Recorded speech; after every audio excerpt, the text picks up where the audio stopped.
Okay, so welcome once again to this moon meditation. And today we are connecting with the full moon in Gemini.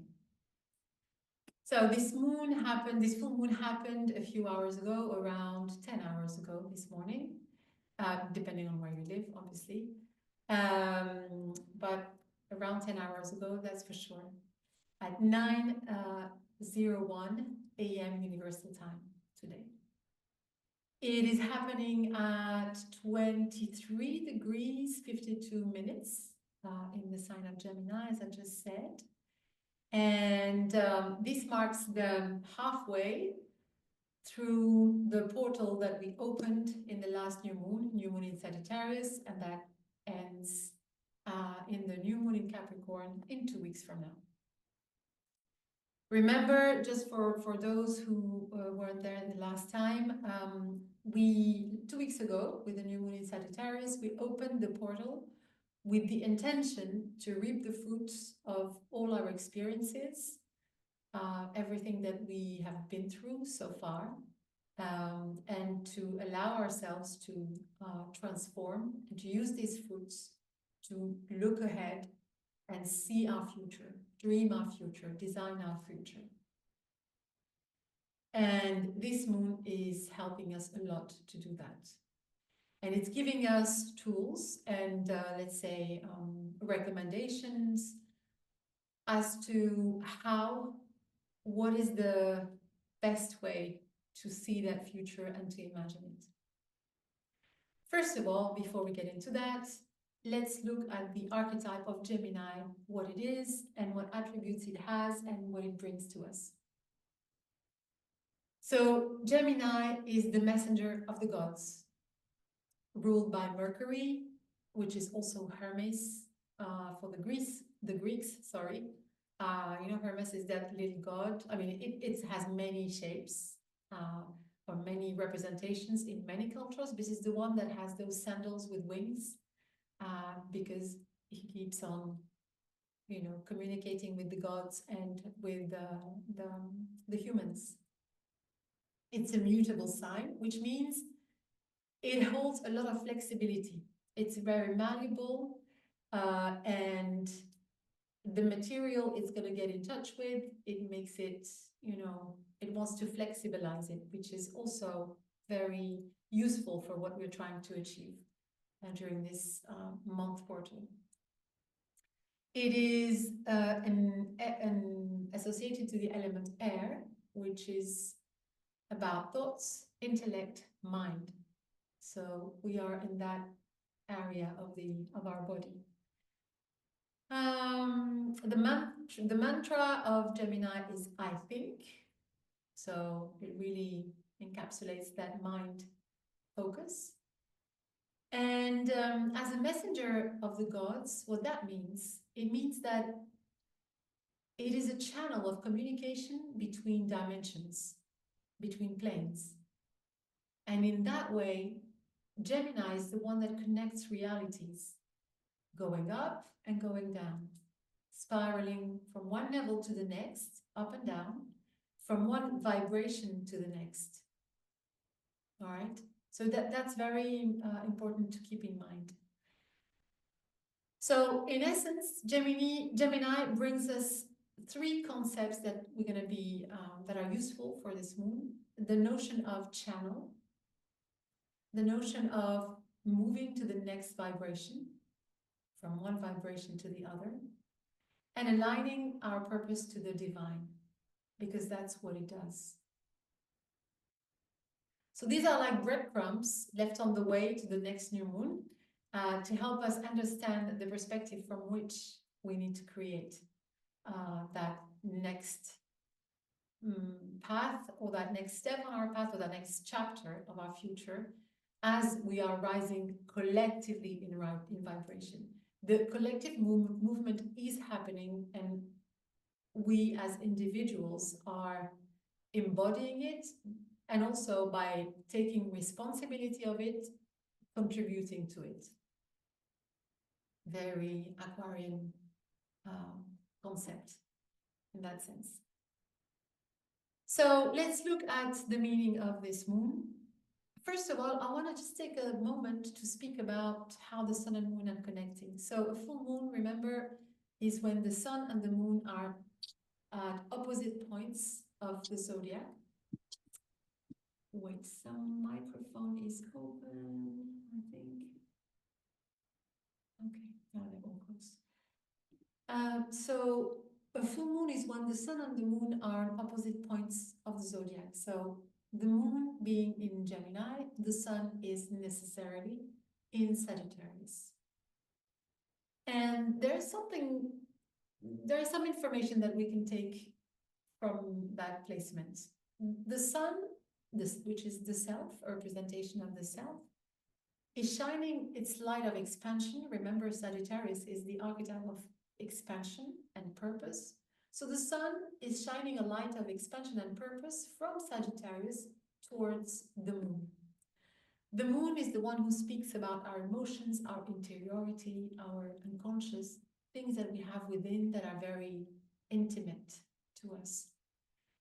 So for me, I see that as an invitation to expand our vision within, into our emotions. The emotions being the guides that show us either the conflicts that we need to resolve or the joys that we experiment that we need to follow. So either way, it's helping us direct our path. And this is even more true that I think now or 10 minutes ago, the moon has just moved it into Cancer, which is the sign ruled by the moon and is totally speaking about emotions.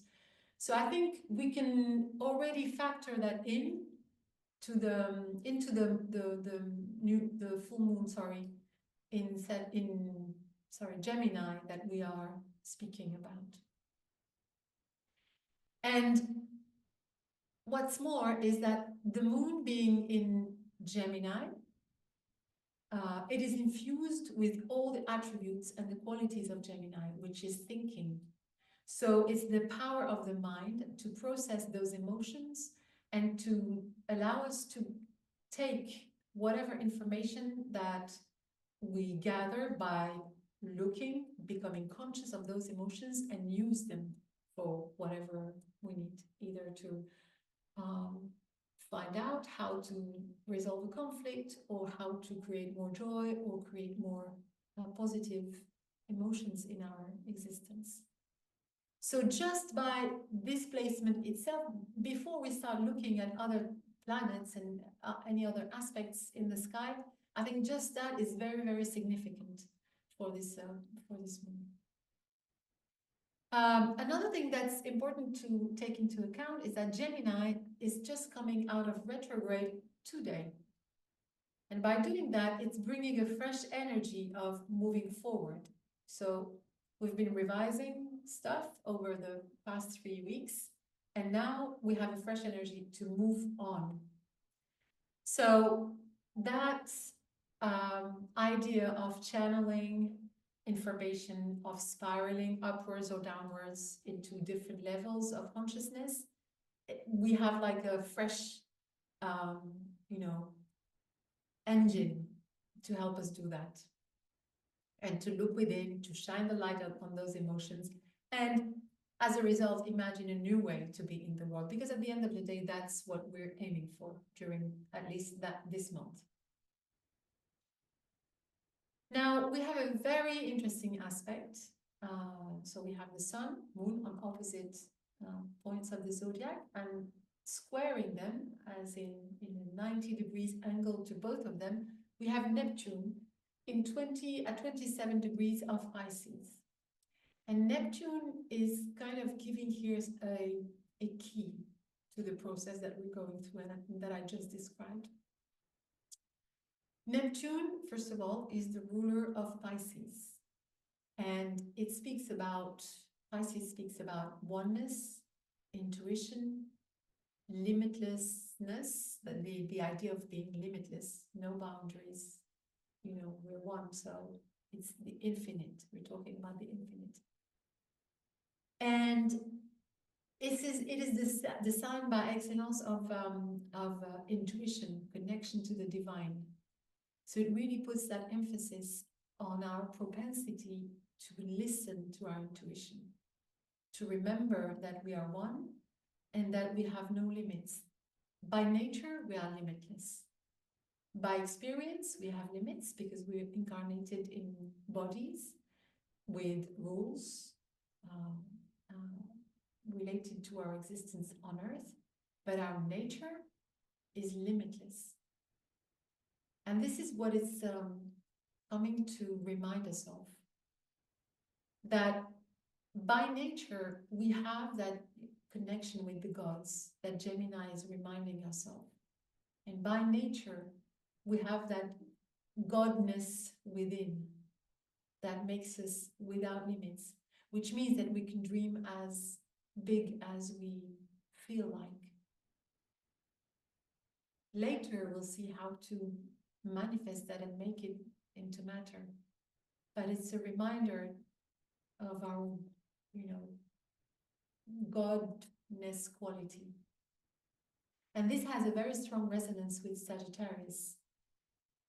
Both the last new moon 2 weeks ago and also the sun being in Sagittarius, because Sagittarius is the sign of expansion. So it speaks about the expansion of our consciousness as well. As it reaches, it expands to understand how limitless it is.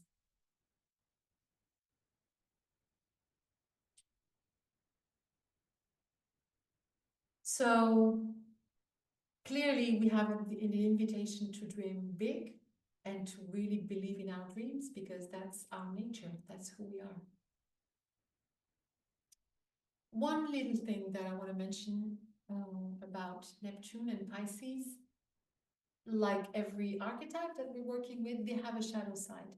And the shadow side of Pisces and Neptune is the illusion, the ability to go so far away in the dream that we become delusional, or on the other side to victimize ourselves. So beware of these things when you think, design what you want to create next. But we have help also to, mitigate this, to reconnect things with reality. We have Saturn in Pisces as well, that is squaring Mercury and Jupiter. So Mercury is the ruler of Gemini and Jupiter is the ruler of Sagittarius. So it's an echo, it's echoing what is happening with what I just said, Sun, Moon, and Neptune. Yeah, I hope you're following me. So Saturn, remember, is the ruler of Capricorn, is the one that really Saturn is the, let's say, the strongest representation of Earth, human existence in matter. It speaks about structures, it speaks about rules, it speaks about all the limitations that we create so that we can experiment on Earth. And Saturn here is in the same sign as Neptune. They will be conjunct next year and again in 2026, which, makes, that's a very important connection. We'll see when it comes the time to speak about that. And Saturn being there helps us do 3 things. One, it helps us dissolve the structures that might be holding our expansions into new territory by the mere fact of being in Pisces, sign of dissolution. The second thing is that it helps us anchor the inspirations, revelations, dreams that we download or that we connect to through our inner connections or through our inner channel. And the third thing, which actually, until I was working on preparing the reading for tonight, I had that sense, the sense of that happening, but I didn't understand why and how it was coming from. I had the sense that some karma was being cleared over like the past few weeks. Something is happening to bring out karmic, how can I say that? Um, Conflicts, let's say. So things that don't necessarily belong to us, as in from when I was born to now, but things that might be coming from past lives or from something in the family tree. I put all of this into karmic in the sense of it belongs to another time and space, but we inherit it somehow. And I had the sense that there was something karmic that is one being brought up to the surface and that is being shown to us, and two, that we are giving the opportunity to resolve it in a not in an easy way, but in like with some ease uh, compared to how it is described, like karmic relationship or karmic conflicts as being something so scary and so difficult to resolve and takes so long and it might take many lives to resolve, etc. But I just found that there was something on that level happening, and this can explain why it's happening, because Saturn is the master of karma. Saturn rules time. And Pisces, obviously, is water and deals with memory. And sorry, I think my things are dying. Doesn't matter. As long as you can hear me, it's good. So Saturn sitting there in Pisces for a while now really is a sign that we have like an easier context to clear karmic stuff, relationships, conflicts, lessons that we need to acquire or just clear with this in this life. And that is going to help us rise our vibration, because when you're lighter, you kind of settle some debts. Karma being a debt, let's say a consequence of an action that was made in another space, in another time, and that we carry with us. So it's easier for us when we clear that to move on to a different vibration. So while the previous T-square with Neptune was helping us with the expansion, this one, it not only facilitates the expansion by helping us clear the past, but it helps us anchor it into reality. And that's all thanks to Saturn.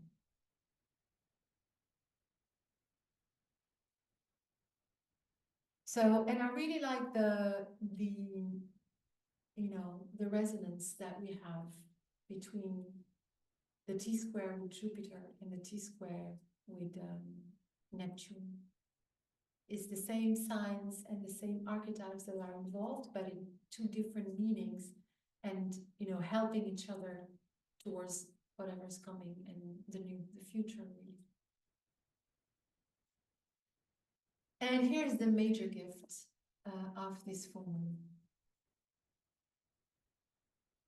Where the moon is at the moment in the sky, it's conjunct a fixed star, and you know how I love fixed star for their really powerful energy, for their very precise and very high vibrational energy that they can beam at us. And every time there is a conjunction or there is a connection in the sky with those stars, it's really very, very helpful and super, super useful. And today we have a very special connection in the sky. We have the moon conjunct Al-Nilam. For those who are familiar with the Orion constellation, Al-Nilam is the middle star in the Orion's belt. So you have Al-Nitak, Al-Nilam, and Mintaka form the belt of Orion, the constellation. And the symbolism of, there's so much we can say about this, so I'll try to curb my enthusiasm and go step by step. Al-Nilam, the symbolism of Al-Nilam is the light, the one that lights the door of the inner temple. But just that is so beautiful and is so in tune with everything that we've been talking about finding our inner connection to the divine, about connecting to our intuition, about allowing ourselves to travel through different levels of vibration and dimensions. So this is what it's talking about. And there's more. It comes with so many gifts, this conjunction. Al-Nilam helps us with clearing karma. It helps us with revealing, or it helps us reveal the mission that we have, and sheds light on our cosmic destiny. So it goes to something very deep within about our path, which we are working with for those 4 weeks since the last new moon. It helps us recover the truth and our truth, but the truth of our reality and the source of all spiritual realization. So it's very profound where it takes us so that we can receive energy and use it towards creating our destiny. And like all fixed stars, they come with gifts, but they come with demands. Like you know, they ask us to be to do our part of the work. And what Al-Nilam the work that Al-Nilam requires to do is to work on discernment. And remember when I was talking earlier about Neptune and how it can takes us in the illusion. So here, Al-Nilam helps us find that discernment. It helps us learn how to listen to the guide. And I like listen to the guide. It's not listen to my guide or to my guides, which it helps with too, but to listen to guidance, which can come from so many ways. Guidance doesn't just come in meditation, it comes from a conversation heard in the street, or, you know, what people call synchronicities as well. You know, you ask a question and you see an answer in the form of a billboard or a brand of a car that walks, that drives past you, whatever. That's also guidance. And it asks us to not let ourselves be distracted from our path. So to be very serious about this work that we're doing, in particular at the moment, about our path. And as I said earlier, it is the light of the guides. It holds that light that help us see into our unconscious, in the areas that are hidden to our consciousness. And it also helps with the liberation of intentions. It can be either physical, which is a manifestation of something more invisible, or help us liberate psychic tensions, or you can call it energetic tensions as well. So it's an incredibly beautiful aspect that we have here that just like puts the nail in the coffin of everything that we've been talking about, and just like gives us a supercharged level of vibration to work with all of that. And what's more, which is a like triple confirmation, is that the 3 stars of the Orion's belt are aligned in an auric proportion, in the golden spiral proportion, and which makes it a portal. So what better aspect can we hope for when we're talking about traveling dimensions, traveling levels of vibrations, downloading information from other realms, connecting to our divinity within. It's just such a beautiful gift that we have here. And finally, the last piece of information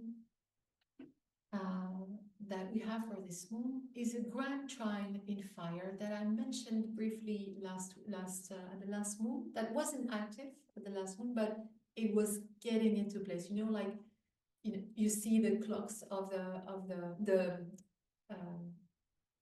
hands of the clock that are moving to align together. Now it's aligned for this moon. A grand trine in fire is a geometrical shape that forms a big triangle of 3 planets in fire signs. And we have Mars in Leo, Mercury in Sagittarius, that has stopped its retrogradation today, as I said earlier, and the North Node in Aries. Just as a side comment, we won't go into this today, but we'll go to that like in the beginning of the year. The nodes are about to change signs in January. So watch that space, because the North Node is actually in the last degrees of Aries, and we're going to move concepts, let's say, going to Pisces in January, which means we'll be heading towards another, we'll have our eyes on another destination, if you want. So what does this trine in fire talk about? Mainly, it speaks of empowerment and finding our axis. And I'm going to briefly explain to you how and why it speaks about these two things. Mars is in Leo and it's opposing Pluto in Aquarius. Remember, we spoke about that the last time. And this is speaking about recovering our inner power in comparison to external power. So it's a process of transformation that reconnects us and makes us take the central place, find our power, and recover our sovereignty, so that we can shine from that central place within. That's Mars in Leo. Mercury in Sagittarius is connecting us with our inner truth and wisdom, which goes with what I just said. It's another aspect of being empowered, because the truth comes from within. And the North Node is collectively the direction in which we are moving. It points us to our vertical axis, our I am. The mantra of Aries is I am. And the North Node being there is clearly an indication of that. So in this trinity of fire, we can find the attributes to set in motion that transformation that will integrate, and that will help me integrate and takes us to new horizons, so that I can find and incarnate the divine spark from another level of consciousness in a constantly ascending movement.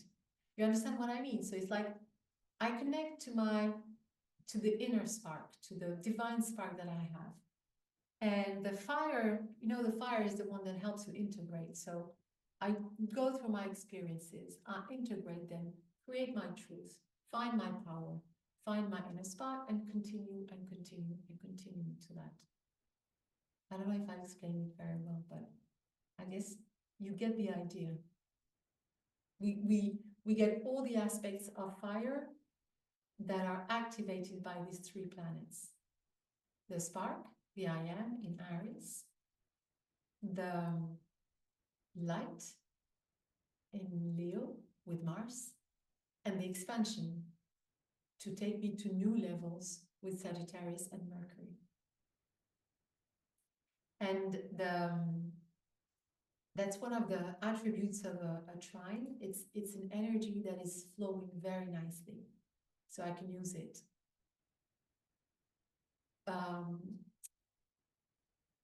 The idea also is to use it, but in a ascending movement, because it's very easy to keep, you know, turning on the same wheel forever. But this time, the idea is to use it in an ascension movement. So that's about it. In summary, it's another very benevolent moon, and it really it gives us a very strong and very clear indication as to where to look when we want to build the dream. Where do we find the elements from? And that connection is very, very, very available at the moment. It is a beautiful moon. Very, very high vibrational. I find it the vibration of this moon is very, very high. I really like it. It's very soft and but very powerful at the same time. Let us see what other message or what other information the people from Agartha have for us for this period.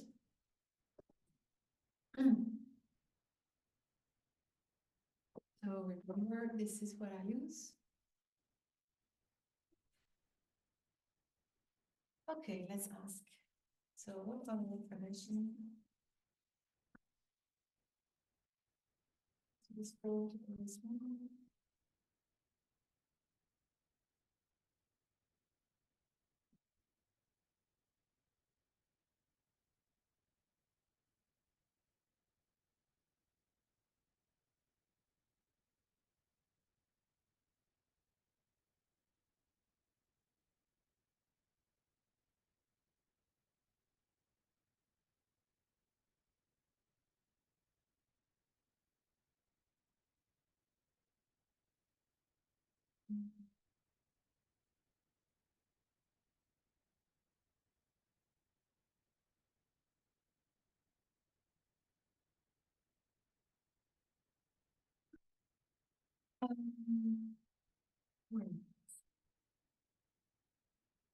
We have two cards. The divine hierarchies and the symbols. If you can see. Let's see what that means.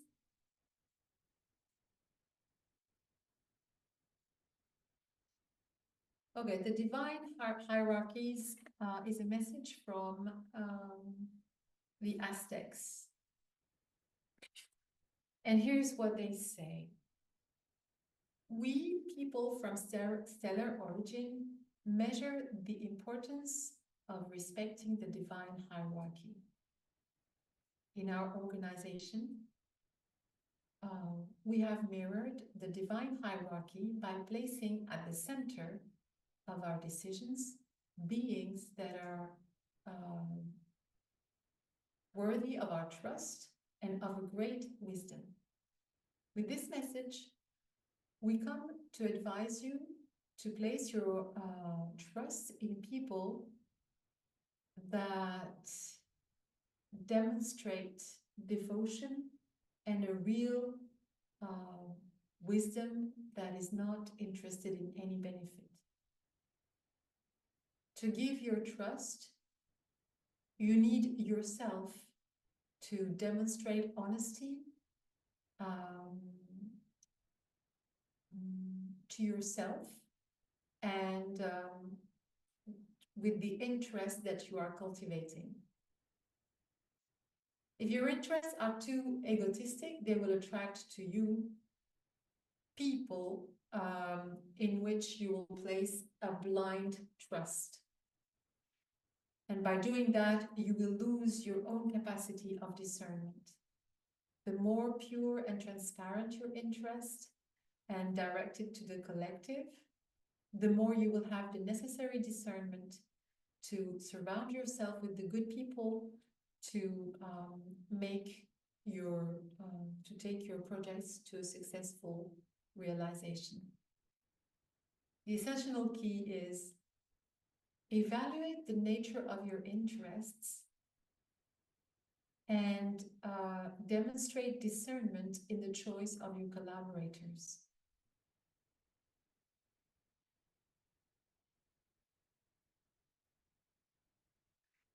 It's interesting that I speak about that.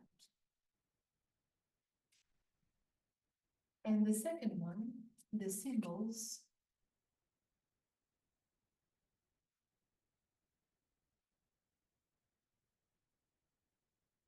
Symbols. Again, it's from the Aztecs people. The symbols are very present in our culture because they remind us constantly of the high ideals for which we work and the laws that allow their accomplishment. Some of these symbols have crossed the ages, but you have the possibility to develop your own lexicon of internal symbols in order to fluidify the clarity of the messages that you receive. Study your feelings on the forms that present themselves to you. Objects of your everyday life can carry a strong symbolism to guide you towards a practice, an action, or introspection. The symbols that you are receiving regularly are forms of communication, of vibration and healing that you can welcome without seeking a precise meaning. Allow yourself to be carried by the feeling that these symbols create in you. The key is to feel. Feeling is the key of knowledge. Knowing is welcoming the vibration that is going through you. Very nice.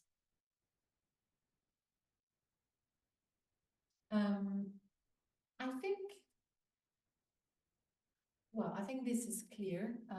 This one about the symbols is very clear and ties in very clearly to what we've been saying. The first one, which speaks about the divine hierarchy, I think it's, I don't know how you guys understand it, but the way I understand it is like, when they speak of interests, it's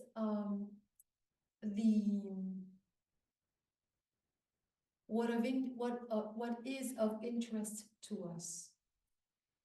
And if we place that in the context that we are going through at the moment, and in the 4 weeks, let's say,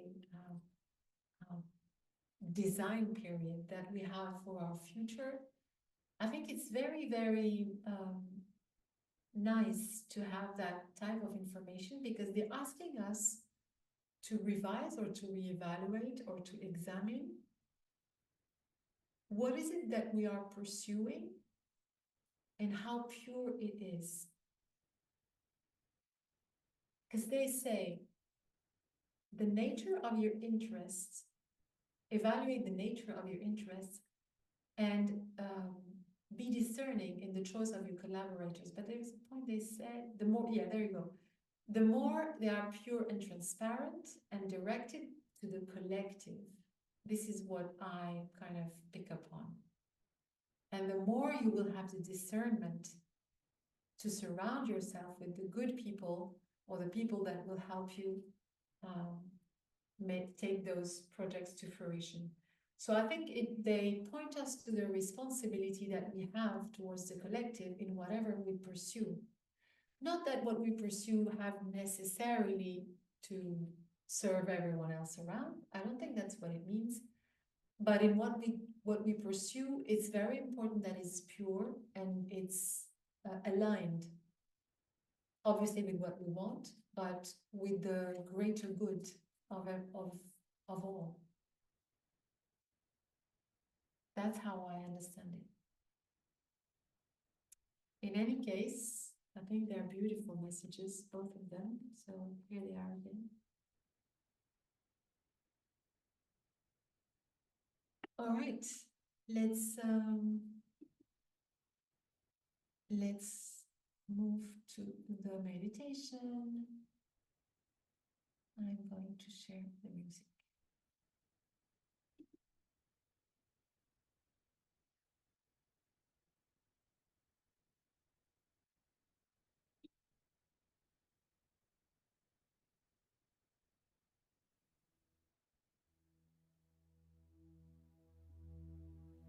Okay.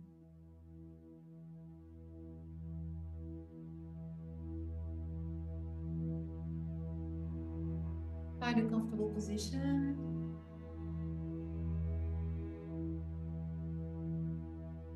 We're going to start with 3 deep breaths. Inhaling through the nose, exhaling through the mouth.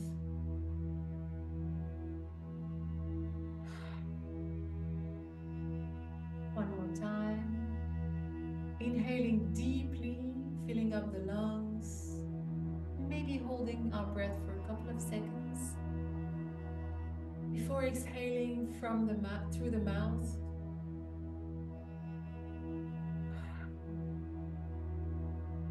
And releasing any tensions, any excess of energy.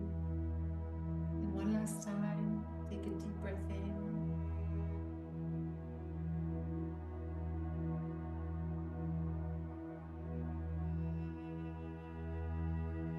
And we take a moment to massage and caress our body gently from feet to head and head to feet. Letting our body know that we're going to be working with it, and that during that meditation, while our eyes are closed, we are completely safe.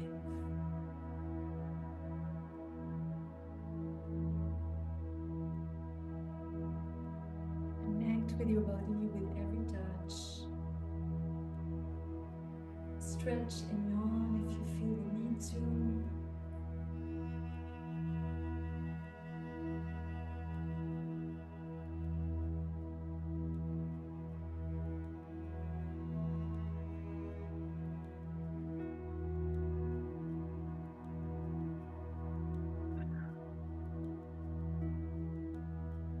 And when you're ready,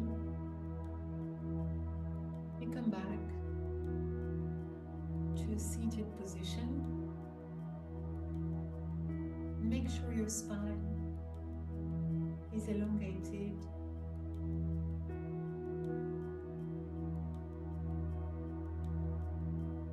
Your hands resting on your knees or on your lap. Shoulders relaxed, lower belly relaxed, face relaxed, eyes closed. And we focus on our breath for a moment, inhaling and exhaling through the nose.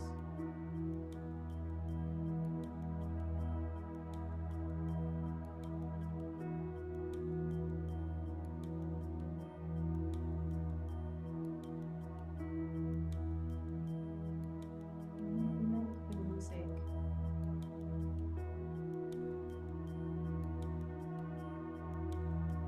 to the waves of vibration that come to my ears, and to the steady rhythm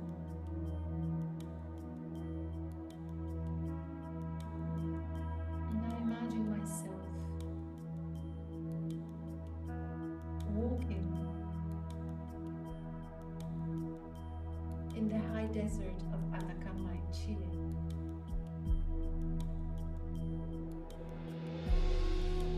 I walk under the Milky Way.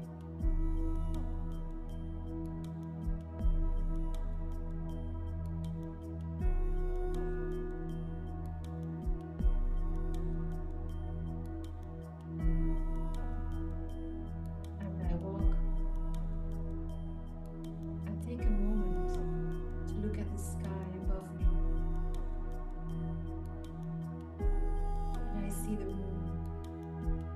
full and shining bright.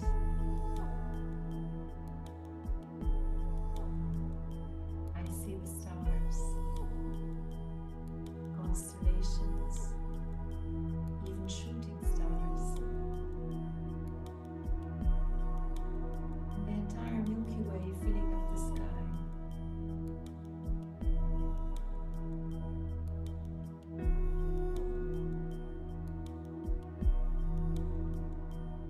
And as I gaze and marvel at the illuminated sky, I understand that the entire sky is within me, and at the same time, everything in me and on earth is reflected in the sky.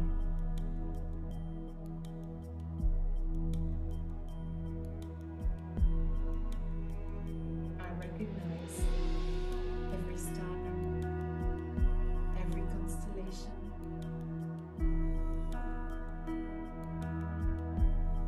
every brightness as part of me.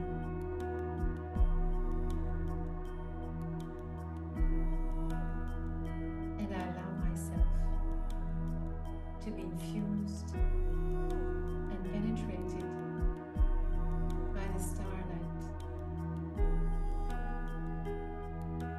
by the entire starry sky, my entire body, in every tissue,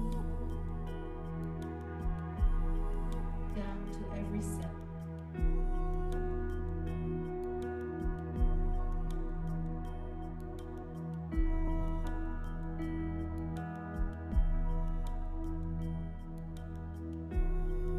And take the time to feel all these stars within, the constellations, the planets, the meteors, the galaxies.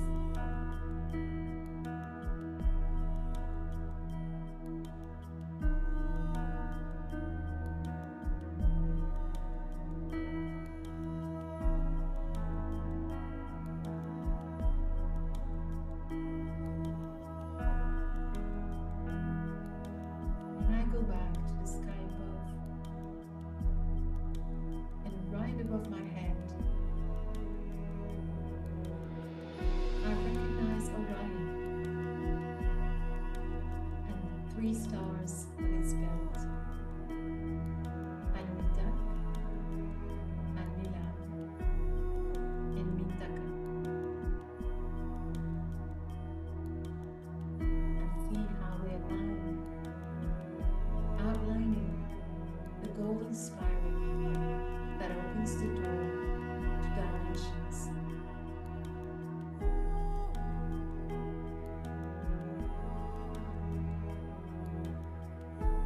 And next to the middle one, Alnilam,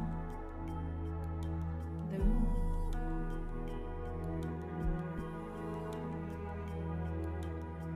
Like the key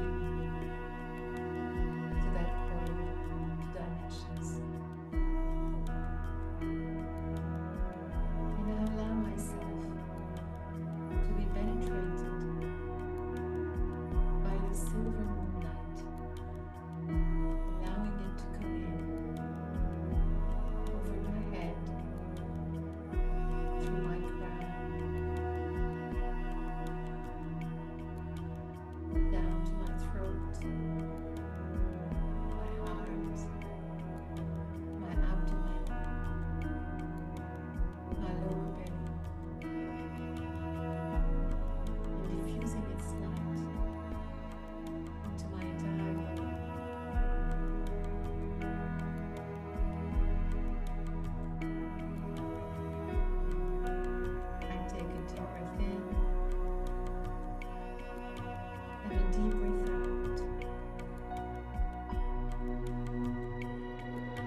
earth under my feet,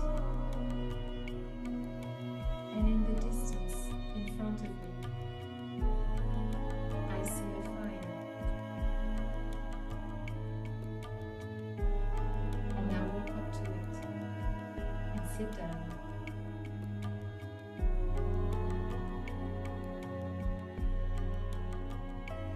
As I gaze into the fire,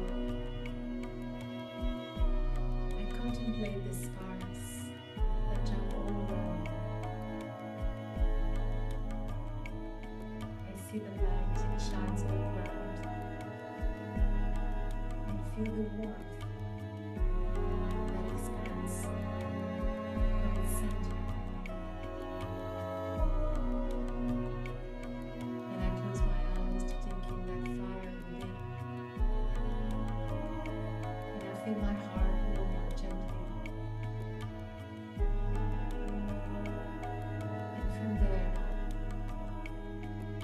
a soft light and a gentle warmth starts spreading into my body, expanding from my heart into my chest, my abdomen, my shoulders, arms, down to my hands,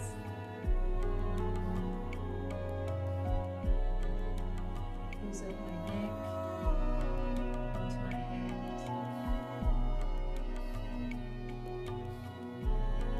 and from my abdomen, goes down through my legs, my lower leg first, holding up my kidneys, my own body, and going down my thighs, knees, legs, and reaching my feet.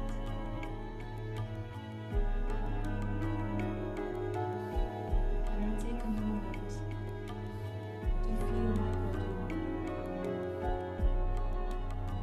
warm and illuminated once again from within. I take a deep breath in and a deep breath out.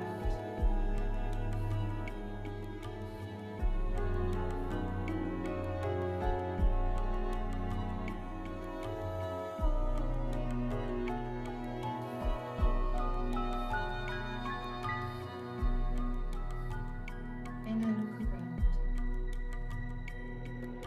and I see figures of men, of light beings all around me.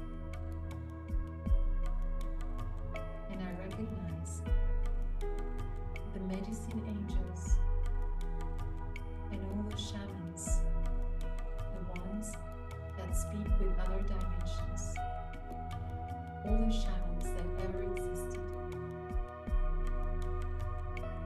standing all around, sustaining my illumination,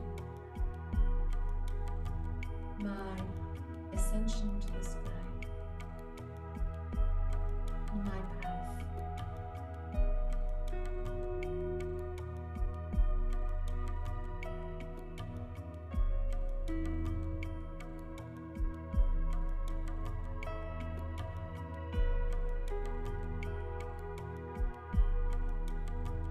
I feel their support, their benevolence, and thank them for their presence.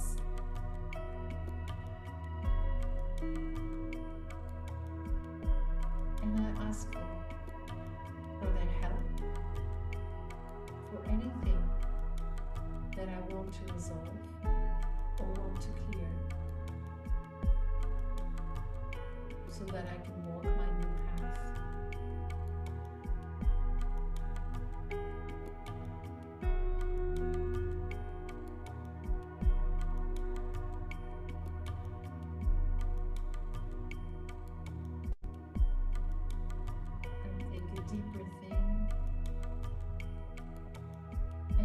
breath out.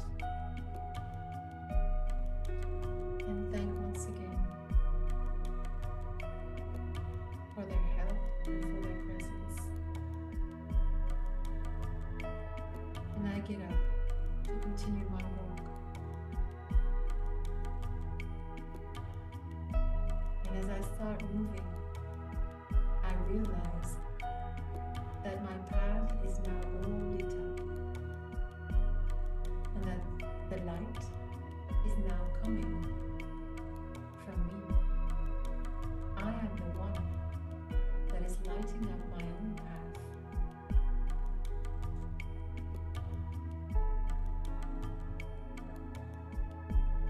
And I understand that I am the divine channel that awakens the sacred fire within,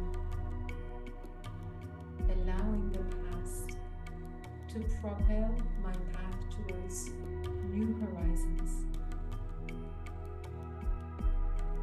And in acknowledging that,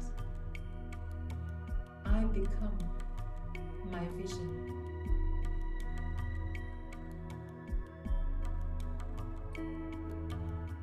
I am my vision.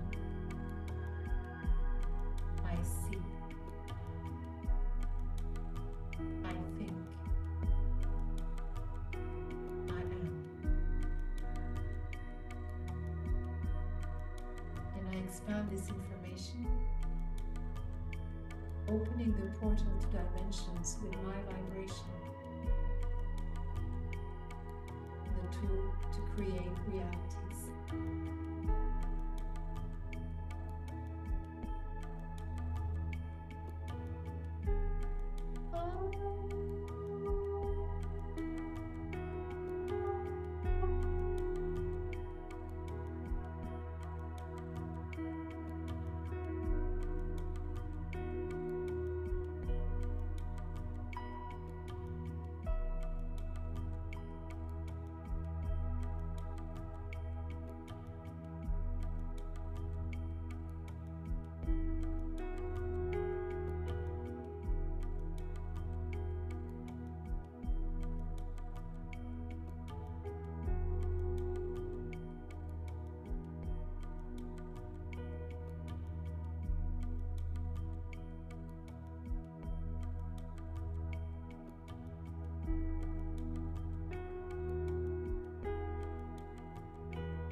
Breath in and a deep breath out.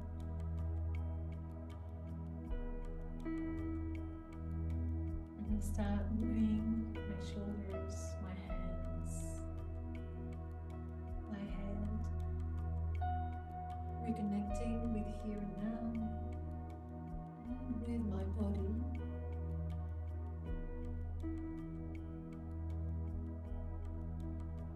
I can stretch once again, yawn.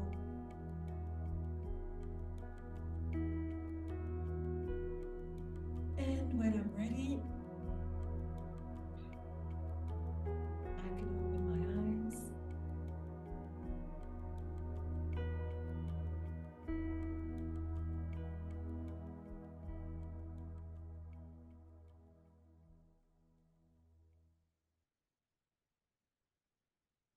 Thank you once again for being here and sharing with me this very precious moment. I wish you a beautiful full moon, and I will meet you at the next one in 2 weeks on the 30th of December.